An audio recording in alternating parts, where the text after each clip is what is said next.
मैं सुशील Mittal, Agrasen public school.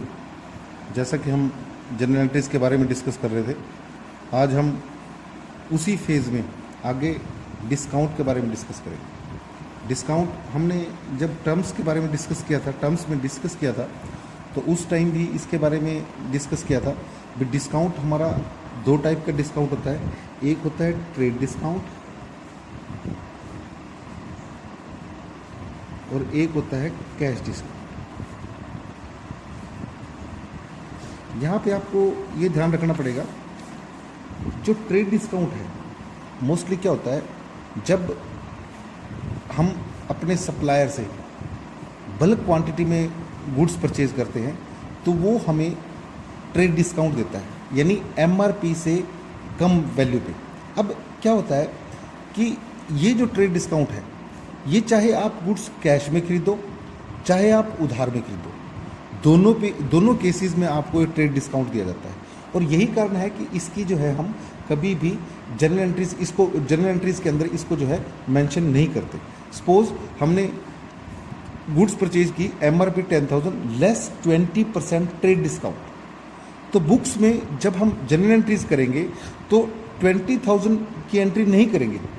हम क्या करेंगे, उसमें से 10% ट्रेड डिस्काउंट घटा के, यानी 2,000 लेस करके 18,000 की एंट्री जो है वो बुक के अंदर करेंगे। यानी अब हमने जो अपने सप्लायर के हैं वो 20,000 नहीं देने, 18,000 देने हैं। क्लियर।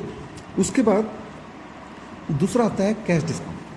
मोस्टली कैश डिस्काउंट क्या होता है, जब हम अपने सप्लायर को जब हम अपने कस्टमर को कुछ डिस्काउंट देते हैं, यानी उसको हम ये कह देते हैं भी आप ये उधार माल ले जाओ, और अगर आपने विदिन 1 वीक पेमेंट कर दी तो आपको एक्स्ट्रा 2%, 5%, 10% कैश डिस्काउंट मिलेगा। तो ये जो डिस्काउंट है, cash discount is that discount which is given at the time of payment. ये डिस्काउंट वो डिस्काउंट होता है जब पेमेंट के टाइम दिया जाता है। और इससे क्या होता है कि कस्टमर हमारा मोटिवेट होता है और हमें जल्दी पेमेंट देने की कोशिश करता है, और जल्दी पेमेंट मिलेगा तो उसको पता है कि मेरे को कुछ फ़ायदा जरूर होगा। अब ये जो कैश डिस्काउंट है, इसकी हम बुक्स के अंदर एंट्री जरूर शो करेंगे, इसका भी आपने ध्यान रखना है। अब देखिए, इनको हम जनरल एंट्रीज में किस प्रकार से शो करेंगे। पहले मैं एक एग्जांपल से मैं इसको क्लियर करता हूँ। Suppose purchase goods from Ramesh, MRP होता है मैक्सिमम रिटेल प्राइस, जो उसके ऊपर प्रिंट होता है 30,000 लेस 10% ट्रेड डिस्काउंट। इसका मतलब क्या है भी, हमने देखो सबसे पहले तो क्या है, नेम दिया हुआ, कैश और क्रेडिट के बारे में कुछ नहीं कहा हुआ, तो इसका मतलब क्या है कि ये हमारे गुड्स जो है क्रेडिट में परचेज की गई, और किससे परचेज की है, रमेश से परचेज की गई। अब रमेश से जब परचेज की, उसने 30,000 का एमआरपी का गुड्स जो है हमें 10% ट्रेड डिस्काउंट पे दे दिया, यानी हमने उससे 10% ट्रेड डिस्काउंट पे माल परचेज कर लिया। तो अब इसकी बुक्स के अंदर इस पर 30,000 पे 10% लेस करेंगे, ये 3,000, हम बुक्स के अंदर 27,000 की एंट्री शो करेंगे। अब ये एंट्री किस प्रकार से होगी, देखिए, purchases account debited to Ramesh,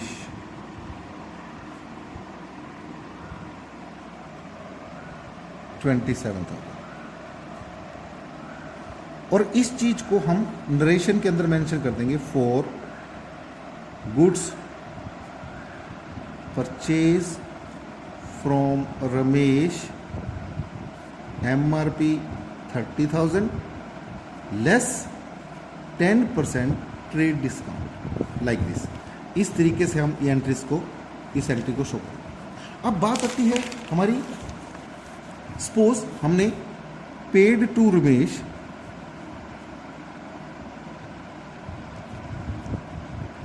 ₹27,000 in full settlement. एक तो ये स्टेटमेंट है, और इसी स्टेटमेंट को वो चेंज करके भी दे सकता है paid to Ramesh less 5% cash discount in full settlement officer. इसी स्टेटमेंट को इसमें एक और ट्विस्ट है, वो मैं उसके बाद बताऊंगा, पहले इसको देखिए। अब यहाँ पे हमने रमेश को 27,000 रुपये, ये 26,000 कर लिया, 26,000 फुल सेटलमेंट में उसकी पेमेंट कर दी। यानी हमने उसके रमेश के देने कितने थे, 27,000 रुपये करेक्टर था। अब हमने रमेश को पे कितने किए, 26,000। तो यहाँ पे हम एंट्री क्या करेंगे, क्योंकि कैश हमारे से गया है तो कैश जो है वो क्रेडिट होगा। एंट्री क्या करेंगे, Ramesh account debited to cash. अब देखिए रमेश के हमने 27,000 रुपये दे दिए, देने थे 27,000 रुपये, दिए उसको 26,000 रुपये। मैंने आपको बताया था डेबिट और क्रेडिट का अमाउंट जो है हर एक जनरल एंट्री के अंदर इक्वल आना चाहिए। अगर वो किसी सिचुएशन में इक्वल नहीं आता, इसका मतलब एंट्री आपकी वहीं गलत है। अब क्योंकि उसको 26,000 रुपये दी तो 1,000 क्या किया, 1,000 का हमारा डिस्काउंट होगा, डिस्काउंट ये आ जाएगा आपका 1,000। क्योंकि डिस्काउंट दो टाइप का होता है, एक डिस्काउंट अलाउड होता है, एक डिस्काउंट रिसीव्ड होता है। जो डिस्काउंट अलाउड होता है वो हमारा लॉस होता है, और डिस्काउंट अलाउड को इसलिए डेबिट किया जाता है। डिस्काउंट रिसीव्ड जो है हमारा प्रॉफिट होता है, इसलिए डिस्काउंट रिसीव्ड को हम जो है क्रेडिट करते हैं। अब यहाँ पे देखिए 1,000 का हमारा फायदा हुआ, इसलिए हमने डिस्काउंट को क्रेडिट कर दिया। रमेश के यहाँ 27,000 रुपये से क्रेडिट था, यहाँ 27,000 रुपये से डेबिट, यानी उसकी हमने फुल सेटलमेंट, फुल पेमेंट कर दी। अब नरेशन में वही सेम लिख देंगे, being goods purchase payment made to Ramesh ₹26,000 in full settlement officer. In full settlement इसका मतलब क्या है, फुल सेटलमेंट उसका हिसाब नक्की कर दिया, फुल एंड फाइनल पेमेंट कर दी। कई बार वो ये भी कह देता है पेड टू रमेश ₹20,000, इसका मतलब ये नहीं है कि ये फुल सेटलमेंट कर दी उसने। अभी इसका मतलब क्या है, हमने 27,000 में से 20,000 उसकी पेमेंट की है और 7,000 अभी और बैलेंस बाकी है जो हमने उसका देना है। पर अगर वो लिख देता है paid to Ramesh ₹20,000 in full settlement office account, तब सिचुएशन क्या होगी कि वो 7,000 हमारा फिर डिस्काउंट, इसका मतलब वो रमेश ने हमें डिस्काउंट अलाउड हुआ, यानी रमेश से हमें डिस्काउंट रिसीव्ड हुआ, उसकी फिर हम फाइनल पेमेंट करते हैं। इस चीज़ का आपने ध्यान रखना। दूसरी इसकी सिचुएशन वो क्या कहता था, दूसरी कहता पेड टू रमेश। अब यही सेम चीज़ 27,000 का 5% कैश डिस्काउंट, यहाँ पे आपको कैलकुलेट करना पड़ेगा। 27,000 मल्टीप्लाइड बाई 5%, इसका ये हमारा 1,350 रुपये का डिस्काउंट है, 1,350 रुपीज़ का डिस्काउंट है। तो हम इसकी एंट्री हम कैसे करेंगे, एंट्री यही रहेगी, अमाउंट चेंज हो जाएगा, रमेश अकाउंट साथ में debited to cash account to discount account. यहाँ पे क्या आ जाएगा 27,000, और क्योंकि देखो 1,350 का डिस्काउंट है, बाकी का क्या होगा 25,650, ये हमने उसकी फाइनल पेमेंट कैसे किया, मैंने 27,000 में 1,350 घटा दिया, क्योंकि फुल सेटलमेंट तो बाकी के हमने जो उसको कैश पेमेंट कर दी। For payment made to Ramesh in full settlement office account less 5% cash discount. इस तरीके से हम जो है इसकी एंट्री पास करते हैं।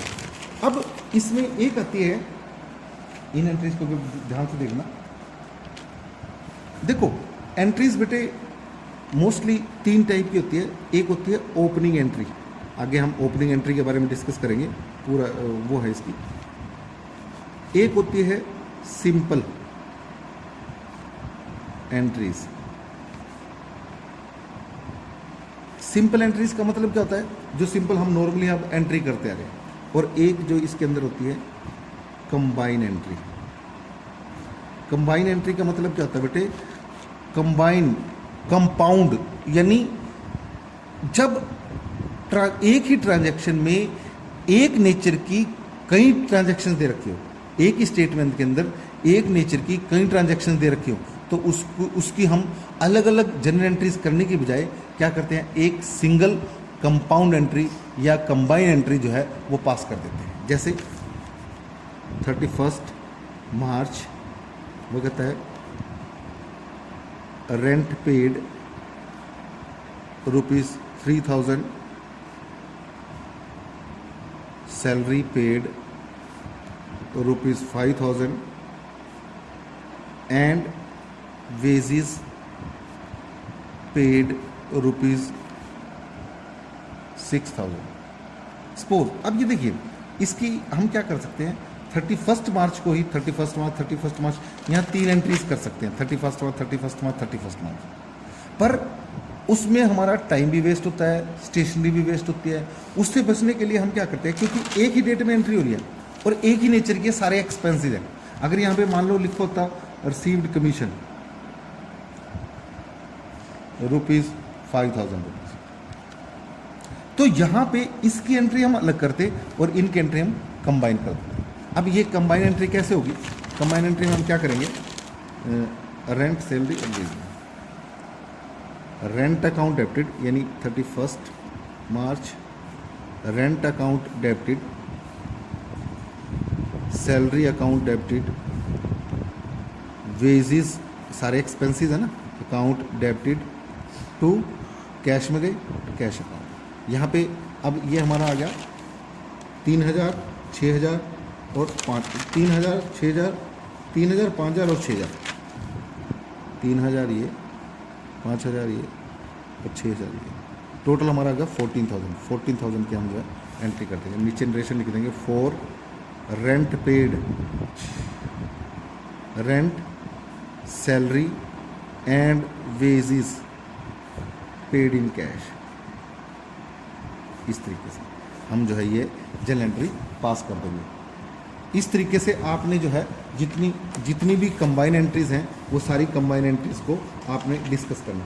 अब इसके अंदर दूसरी एक एंट्रीज आती है, भाई आपने कमीशन रिसीव्ड थी उसके अंदर।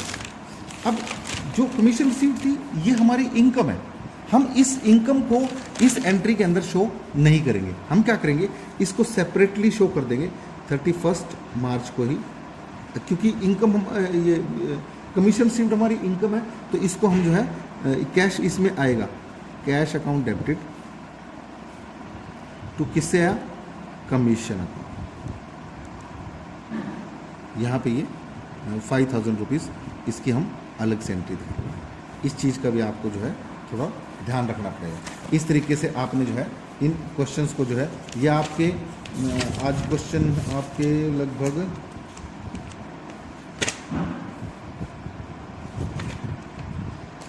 10 क्वेश्चन 12 तक, हाँ 12 क्वेश्चन हो जाएंगे आपके। ये 12 क्वेश्चन तक आपने जो है इसको ट्राई करने हैं और ये बहुत इंपॉर्टेंट है। एक बार नहीं 2-3 बार कम से कम इनको एकदम समझने की कोशिश करो। जब तक एग्जाम्पल्स आपको क्लियर ना हो तब तक आपको जो है इन एग्जाम्पल्स को बार बार करना है। अगर प्रॉब्लम है तो मेरे से डिस्कस करना है। जब एग्जाम्पल समझ में आए उसके बाद एक्सरसाइज को जो है आपने टच करना है, एक्सरसाइज को जो है उसके बाद करना है। नहीं तो आप जनरल एंट्री में जो मर्जी एंट्री कराओ आपको पता ही नहीं चलेगा वो एंट्री ठीक है या गलत है। जब आपको उसकी अंडरस्टैंडिंग होगी उसके बाद ही आप जो है इन एंट्रीज को प्रॉपरली कर पाओगे, क्योंकि एंट्रीज करनी नहीं है हमने, इन एंट्रीज को समझना है। जब समझ में आ जाएगी, अब जैसे ये एंट्री जरूरी नहीं है इस तरीके से, कोई और वो स्टेटमेंट घुमा के भी दे सकता है, तो वो अंडरस्टैंडिंग जो है आपको उसके लिए प्रिपेयर रहना पड़ेगा। और उसके लिए आपको बार बार ज़्यादा से ज़्यादा और दूसरी बुक से, वासन की बुक है, संदीप गर्ग है, इनमें से आप जो है इनको और ज़्यादा ट्राई कर सकते हो। जितनी ज़्यादा ट्राई करोगे उतनी ज़्यादा आपकी अंडरस्टैंडिंग होगी। होपफुली आप जो है इन 12 एग्जाम्पल्स को जो है अच्छी तरह से 2-3 बार वो करोगे। Thank you.